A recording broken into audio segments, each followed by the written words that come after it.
কাজ খলিল করতে পারে না। নিশ্চয়ই জিন খলিল এদিকে কাম করাইছে। সত্য সত্য তো সত্য কি হয়েছে? কাকা কালকে রাইতে খলিল ভাইয়ের চোখ লাল টকটকা মনে আগুন ধরে গেছে। হঠাৎ করে আমি দেখি একা একা কবরের মধ্যে ঢুকছে। ঢুকে কবরের ভিতর থেকে লাশের খুলিটা যেমনে বাইর করছে, আমি তো মনে করছি আমি নিজেই কবরের মধ্যে ঢুকে যাইব। তুই এত কবরস্থানে কি করতেছিলি?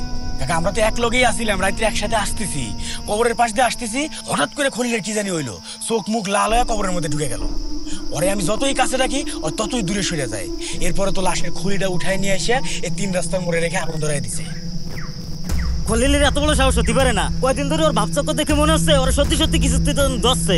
আচ্ছা আচ্ছা, কালকে আপনার লোকে কি কেমন খারাপ ব্যবহার করলো?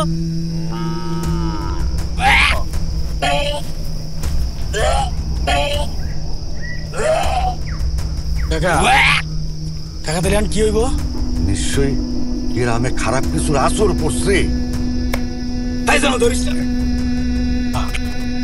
আয়